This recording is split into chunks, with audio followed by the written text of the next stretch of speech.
the TV cameras for the game broadcast kind of hung on your reaction for a while, that look of stunned amazement after the Hail Mary. Wondering, how long do you think you kept that look of stunned amazement? And then are you cool with that being like the GIF or the GIF when people search your name for years to come? Oh yeah, because that's a positive one. You know, I was making that face with a win, so I like that being the gift. Yeah, I literally that face. I just wiped that look off my face this morning actually. When I woke up and realized it wasn't an actual dream. I didn't dream that. So yeah, I just not got that look off my face. Hey, DJ, good morning. Just curious, take us through your vantage point of the play. What did you see? And then how did you end up over there by the dog pile after it was all said and done? Man, it's crazy. When I looked down, I only saw white jerseys. When I finally looked down, like I realized that Kyler threw the ball, and I looked down the field, all I saw was white jerseys. So I was like, the first thing I thought, like, oh, it's going to be an interception, just because I didn't even see D-Hop at all. I didn't see a red jersey over there at all. And then I saw Andy running over there punching D-Hop on the ground at the end, and I was like, oh my goodness. I threw my helmet I thought the game was over. I didn't know that we still had 2 seconds on the clock, and I like snatched my helmet off and like flung it off my head. Luckily, Marcus Golden found it and brought it to me. But I was in complete amazement. Do you remember what was going through your head during the exact this moment too? Yeah, first, I was honestly, when I turned around after the play and I realized that it was over and that we actually had caught the ball, I thought the game was over. And so in the middle of everyone telling us, everyone being excited, everyone that's aware of the situation is telling us, there's still 2 seconds left on the clock. We have to go out here and do something else, either kick a field goal or run a play, whatever we're going to do. We wind up taking a knee. But and then also in this moment of looking crazy, I'm thinking, where is my helmet at? I don't have my helmet. We have to go back on the field, and I don't have my helmet. And then Marcus comes out of nowhere with my helmet, so it was perfect. That was a good way to go, though. Next up, Kevin Zimmerman, Kyle Odegaard, Bob McManaman. Hey, DJ, I hate to bring this up, but on the play, it looked like you kind of lost your footing. Did you end up getting your head up to see that Kyler released the ball, and did you even see where the ball was when it was in the air? Yeah, it was complete. That was also added to my face. It was complete.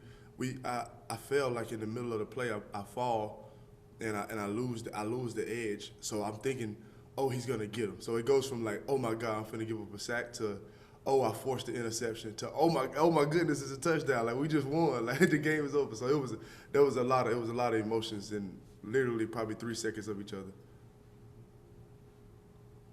DJ, getting Kenyon back, and it seemed like him and Chase were both fresh throughout the game because you could really put them in and out. How big of an advantage is that to the run game that both those guys can keep each other fresh?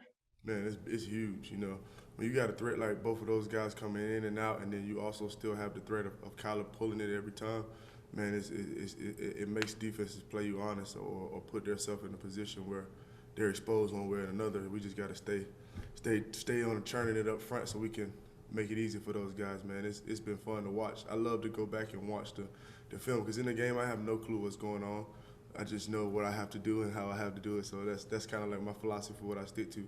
So I love to go back and watch the game after and see the plays that those guys make and the way they move with the ball. It's fun to watch.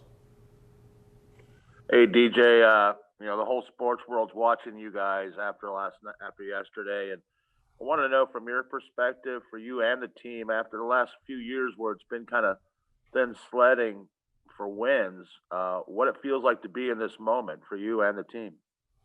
It feels good, but it's also I know for me especially, it feels really good to finally be winning. It feels really good for the O-line to be playing well and doing well, but I also have that little bit of a chip and feeling I still remember all the negative talks and all the funny remarks and the jokes and the negative memes and all the stuff like that. So it's I kind of in the same every time I get that feeling of feeling good about it, I always remember that, and it kind of humbles me and put me in a spirit of it's still more to prove. It's not done until it's over.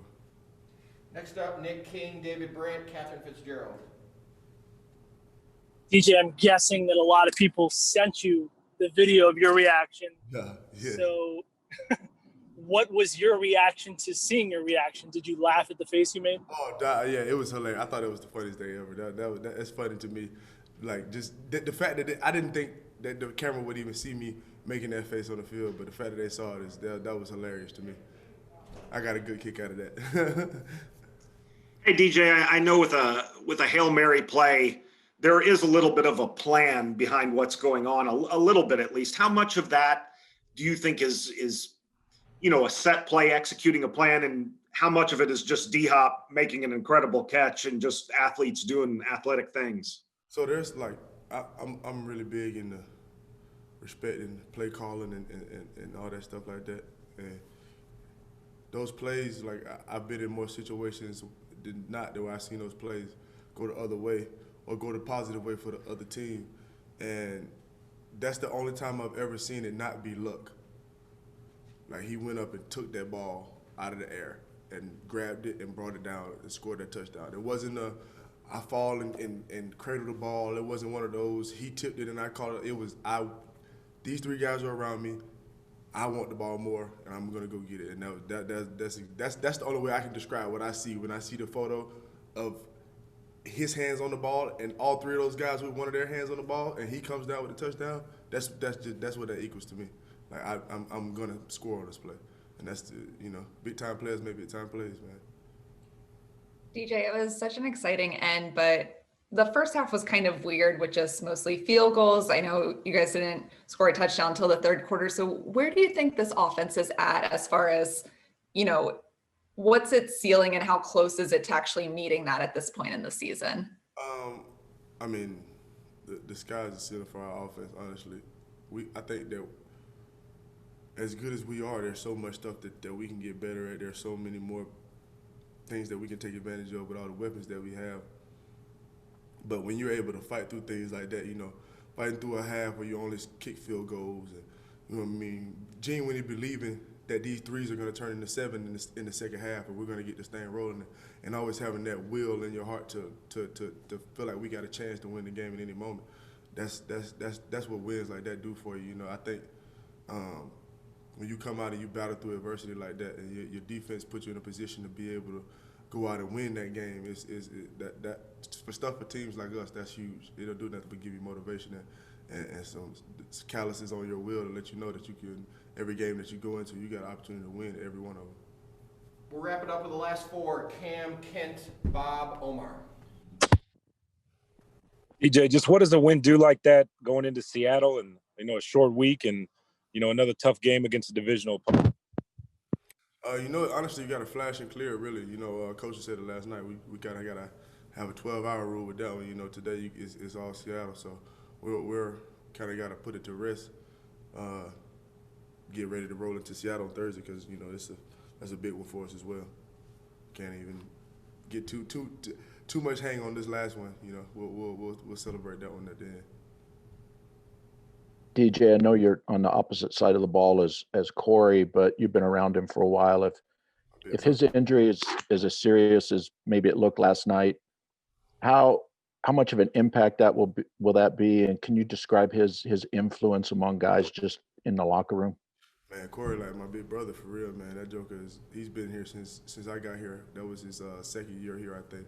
So he's been here throughout my whole journey. The ups and the downs. So to see him go down like that, man, it was really unfortunate to see. It was really sad for me.